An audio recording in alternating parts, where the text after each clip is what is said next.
بسم اللہ الرحمن الرحیم۔ فتویٰ نمبر 550 2023 کیا فرماتے ہیں علماء دین و مفتیان شرع متین مندرجہ ذیل مسئلے میں؟ ایک شہر ہے جس کی 97% عوام سنی سوی العقیدہ ہے۔ شہری سطح پر 17 افراد پر مشتمل ایک مرکزی تنظیم ہے جو ہر 3 سال بعد الیکشن میں منتخب ہو کر شہر کے شرعی و ملی سماجی معاملات کو علماء اہل سنت کی آراء سے کام انجام دیتی ہے، جس کا اعلان اور فیصلہ سارے ہی شہر کے لیے حتمی فیصلہ ہوتا ہے۔ سارے مساجد جزوی طور پر اس تنظیم سے ملحق ہیں۔ دفتر نکاح بھی سارے مساجد کو اسی تنظیم سے حاصل کرنا ہوتا ہے۔ کسی کو اپنے ذاتی دفتر سے نکاح کی اجازت نہیں ہے۔ دریافت امر یہ ہے کہ اس بار ایک ایسے شخص کو صدر منتخب کیا گیا جو معمولات اہل سنت پر عمل بھی کرتا ہے اور خود کو جماعت اسلامی کا فرد بھی کہتا ہے، تو ایسے شخص کی صدارت میں جبکہ 19 ممبران سنی صحیح العقیدہ ہیں، شہر کے شرعی معاملات کے حل کے لیے اس تنظیم کی کسی بھی نشست میں علماء اہل سنت کا جانا شرعاً کیسا ہے؟ نہ جانے کی صورت میں بد مذہبوں کی آراء سے شرعی معاملات حل ہونے کا یقین ہے۔ اگر شہر کے شرعی معاملات اس کے حل کے لیے علماء کا جانا اگر ناجائز ہے تو 19 ممبران جنہوں نے اسے صدر بنایا ان پر کیا شرعی حکم ہوگا؟ اس تنظیم کے ماتحت شہر کے 3 عیدگاہ 2 مسجد ہیں۔ ائمہ عیدگاہ و مسجد کا کیا حکم ہوگا جو ان کے حکم پر امام بنے؟ تنظیم کی مسجد کا امام اگر ان کی میٹنگ میں شریک ہو تو ان کے لیے کیا عذر شرعی ہوگا؟ علماء اہل سنت اس کشمکش میں ہیں کہ جائیں یا نہ جائیں۔ نہ جانے کی صورت میں شرعی معاملات میں بگاڑ اس کا ذمہ دار کون؟ مفصل جواب عنایت فرما کر علماء اہل سنت کو مشکور و ممنون فرمائیں۔ من جانب علماء اہل سنت دامنگیرہ و مولانا قاضی محمد الیاس قادری امام اقصی مسجد دامنگیرہ۔ الجواب: اللہم ہدایت الحق و ثواب۔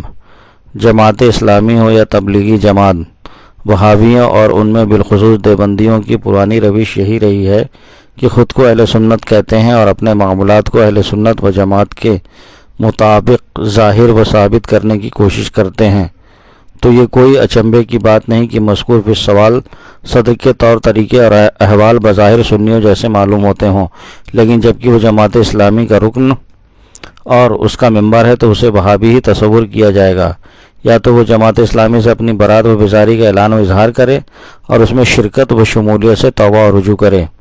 اگر وہ ایسا نہیں کرتا تو سنی مسلمانوں کو ہرگز اسے اپنے معاملات بالخصوص مذہبی معاملات میں نہ صرف ذمہ دار و عہدیدار بلکہ شریک و سہیم اور مشیر کار بنانا ہی جائز نہیں، خصوصاً جبکہ مذکور فی السوال تنظیم اتنی اہمیت کی حامل ہے کہ اس کے احکامات اور اوامر شہر کے تمام مسلمانوں کے لیے لازم العمل اور نافذ ہوتے ہیں، تو کسی جماعتی، تبلیغی، دیوبندی، وہابی، بد مذہب اور بدعقیدہ کو اس تنظیم و کمیٹی کا نہ صرف صدر و عہدیدار بلکہ رکن بنانا بھی شرعاً ناجائز و حرام ہے۔ اس تنظیم کا صدر بنانے میں اس کی تعظیم و توقیر ہے اور بدعتی کی تعظیم دین کو ڈھانے میں مدد کرنے کے مترادف ہے۔ حدیث شریف میں ارشاد ہوا: من وقر صاحب بدعت فقد اعان علی ہدم الاسلام۔ جن سنی ممبران نے اسے صدر بنایا انہوں نے گویا بمطابق حدیث مذکور دین و سنیت کو ڈھانے میں مدد کی۔ ان سب پر توبہ استغفار لازم ہے، اور توبہ یوں ہوگی کہ جس نے اس کے لیے اپنی حمایت ظاہر کی وہ اپنی حمایت واپس لیں۔ سنی مسلمانوں کو اپنے دینی و دنیاوی معاملات میں غیروں کو رازدار بنانا ہی جائز نہیں، جائے کہ ذمہ دار بنا دیا جائے۔ فرمان باری تعالی ہے: لا تتخذوا بطانة من دونکم لا یالونکم خبالا۔ پھر بد مذہبوں و بدعقیدوں کے بارے میں صریح حکم حدیث موجود ہے: ایاکم و ایاہم لا یضلونکم ولا یفتنونکم۔ ان سے دور رہو، ان سے بچو، کہیں وہ تمہیں گمراہ نہ کر دیں، کہیں وہ تمہیں فتنہ میں نہ ڈال دیں۔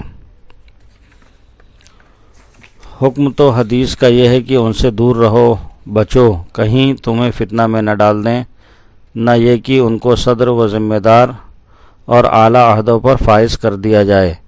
جب محض ان سے دور نہ رہنے اور احتیاط نہ کرنے میں فتنہ و مصیبت میں پڑ جانے کا اندیشہ ہے تو انہیں صدر و سیکرٹری بنانے میں مصیبت و فتنے میں پڑ جانے کا کس قدر قوی اندیشہ ہوگا۔ ظاہر سی بات ہے جب وہ تنظیم اتنی بااثر ہے جیسا کہ سوال میں مذکور ہوا تو کسی وہابی جماعتی تبلیغی کو اس کا صدر بنانے میں سنیت کو سخت خطرہ و اندیشہ لائق ہے۔ بہرحال مسلمانوں پر لازم ہے کہ اسے صدارت سے معزول کر کے کسی سنی سہل عقیدہ لائق و فائق اور متدین شخص کو صدر منتخب کریں، اور جب تک صدر سنی منتخب نہ ہو جائے یا موجودہ صدر ہی اپنی وہابیت یا جماعت اسلامی میں اپنی شرکت و شمولیت سے توبہ رجوع نہیں کر لیتا، سنی مسلمانوں کو اس تنظیم کا بائیکاٹ ہی کرنا چاہیے، اور اس تنظیم کے قائم کردہ ائمہ اگر سنی سہل عقیدہ لائق امامت ہیں تو ان کی امامت درست ہے۔ واللہ تعالی عالم۔ کتبہ فقیر محمد ارسلان رضا قادری غفر اللہ، رضوی دارالفتہ مرکز اہل سنت بریلی شریف، 17 جمادی الاولیٰ 1445 ہجری۔ صح الجواب واللہ تعالی عالم۔ محمد مطیع الرحمن غفر اللہ رضوی، الجواب صحیح واللہ تعالی عالم۔ محمد افروز عالم نوری بریلوی، خادم تدریس و افتاء جامعہ رضویہ منظر اسلام بریلی شریف۔